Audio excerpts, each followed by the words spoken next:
much for them. They looked shot after the first goal, and Newcastle made sure they had a couple of chances before this one came in, actually, didn't they? Yeah, it was. It could have and should have been more.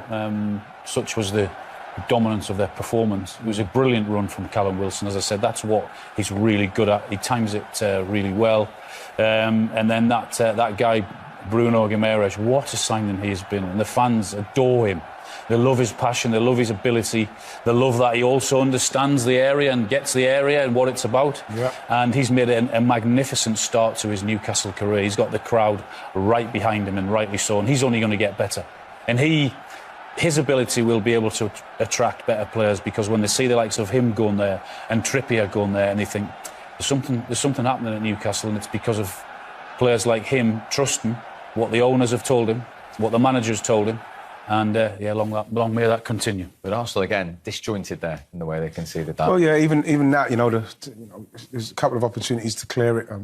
Maybe Xhaka could have cleared it. I think Ben White steps in, and he should have held his position, made it a little bit more difficult. But I think again it comes down to experience and being in that kind of atmosphere. And I said, like I said, stay calm and do the right things. You needed proper performances. We didn't get them because the mistakes they made they were punished, and we didn't have tonight anyone playing well enough to get on the ball and make something happen to turn Newcastle, get them on the back foot. I don't think any Newcastle defender at any stage felt under any kind of pressure.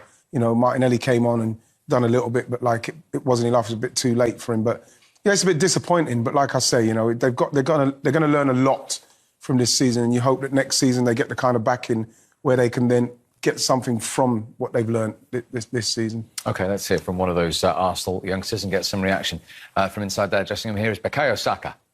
It wasn't to be for Arsenal tonight. Everywhere from the start, we lost every duel. We couldn't play out from the back well. So overall, the performance was just so poor. Frustrating result last time, but you still had the chance to take control of your own destiny tonight and go into the final game with your Champions League future in your hands. Did you do enough tonight to try and do that? No. How damaging has tonight been for you now as a group? Obviously, we're all very disappointed. Technically, it's not over, but we made it really difficult for ourselves. You've got Europa League football as it stands. Now that's progress from the season you're in just now. Can you view it as that, or will you be disappointed if you don't manage to get Champions League football come the weekend? I think obviously because we had it in our hands. If we let it slip, it'd be such a disappointment. So I think if we don't get it, I think we'll all be so gutted. Just finally, do people need to give you a little bit of leeway? It's a very young squad. It's a squad that is building. As you mentioned, it's still progress on last year, even if you don't get over the line. Yeah, of course. That's a good point. We're all so young, but I think here we have to take our opportunities. It doesn't really matter about your age. When you have an opportunity, you have to take it. The last 2 games we had an opportunity. If we win, we put ourselves in a great position, and we failed to do that. Appreciate you coming speaking to us. Thank you. Well, he's very honest as well. At the start we said we lost every single individual duel. Yeah, well, that's why we saw what happened at half-time. Al, when you see a team come out and they're out there 3-4 minutes before the other team, the managers told them to get out and put it right. Now he's come out and he's been very honest, and he's right to be, because, he's right. It's in their hands to do it, but they couldn't do it for whatever reason. We can blame it on the youth. We could blame it on just players not turning up, because that's what happened in the last couple of games. Especially players didn't turn up today. And Newcastle, you come to a Newcastle team like we mentioned at the start. Nothing really to play for. They're safe. It's going to be a vibrant atmosphere, and you have to compete. You can't play like that. And even if you are under pressure, you've got to still try and play your game to then put Newcastle on the back foot, like I've mentioned. It didn't happen. And again, what it showed me is that we're not ready for fourth. We're not ready for fourth because we've got to a stage in the season where we could have made it happen for ourselves, but we haven't got maybe the experience or the quality in the team to see it over the line. And that is what Mikel will probably be working on in the summer. I think what surprised me with the Arsenal team was that on the back of such a poor performance against Tottenham, what you want and need is you need a game straight away to say, OK, we want to get that out of our system. Now, everyone all knew what the atmosphere was going to be like at St James's Park tonight. So those players should have known, and Mikel Arteta would have known. So I was really surprised that it looked as if it caught them by surprise. It looked as if they were like a rabbit in the headlights. They didn't know what hit them. We all knew what was going to come. We all knew and expected Newcastle to go after Arsenal right from the off, because we said that. That's what the Newcastle fans demand. You have to do that. And Arsenal couldn't cope with that. They couldn't cope with being put under pressure. And that was the surprising thing for me. They never laid a glove on Newcastle over 95 minutes at all. We expected them to have their moment in the game.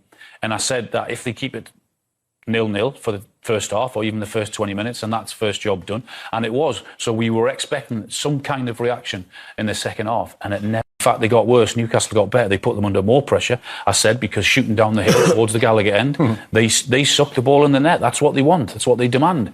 And Arsenal, it was as if they just didn't know what was going to happen. You've got to say as well, though, Newcastle's pressing. You're thinking to yourself, is why I said, at some stage you're going to have your time. They did not give us any time. You know, to keep up that level of intensity. And we've seen Newcastle early season. We've mentioned it out. How many times you've said no intensity, no drive, no commitment. That's totally turned on its head, because for the whole of that game, Newcastle gave not one Arsenal player a moment's time on the ball for them to try and get themselves going. And if Arsenal want to get to the levels they're going to get to, they're going to have to play in that kind of situation and get a lot better doing it. So, like I say, I hope it's a learning curve for them. We're talking of reaction. And coming off of a poor defeat the game before, and like Al said, you get to play a game that you are still in control of in respect of the result. If you get the right result, you put the pressure on, and they didn't do it. So that's a massive worry for him. And like I say, that's probably why he sent them out at half-time. You know, tried to give them a rocket to let them understand, get yourselves going. But in no department did Arsenal get themselves going. No one played well enough to actually cause Newcastle any problems. And in the end, it was a procession for Newcastle. It was very easy. And that's worrying, because there was so much at stake. He looks shell-shocked, Alan, doesn't he, Mikel Arteta? I think he is, because when you've got so close to getting your hands on something very special, and that's what Arsenal would have had, was something very special in getting into the Champions League. I said beforehand, manager of the season if he had got that squad, because I don't think it's a very good squad. So to have even been in with a chance, they deserve a bit of credit. But when you get that close, and your last two performances are the two of the biggest performances that you need of your life to get in there, because you've put yourself in that position. Now, come on, let's go and kick on. It's the two of the worst performances of the season that they've churned out, and that's why he's shell-shocked, because in two big stadiums, in front of two big crowds, in front of huge audiences all around the country, his team have not performed at all. In fact, they've been pretty embarrassing for him in the last two games, and that's why he's shell-shocked. Does that come down to individual mentality and strength then? It has to, yeah, because you can see that Mikel is very intense. I thought that his interview after the Tottenham game is protecting the players and not shining a light on how bad they were, because he could have picked out a few players in the Tottenham game as well. And I think coming off of the back of that, he maybe expected a little bit more from them, because he did protect them a bit, I thought. And, you know, I thought some of the questions were, you know, it went on a bit long there, but you could just see that he looked a bit shocked, a little bit shell-shocked. He's probably going to have a lot of thinking to do in respects of certain players and how I'm going to move forward now, because, like you say, whatever we say about how young the squad are, and I still think they overachieved. We all know they overachieved, but they got there. So then what happens is, mentally, individually and collectively, you're supposed to come together and put in two better performances. And then if you then come short, then you just think, well, they just came short because of what, for this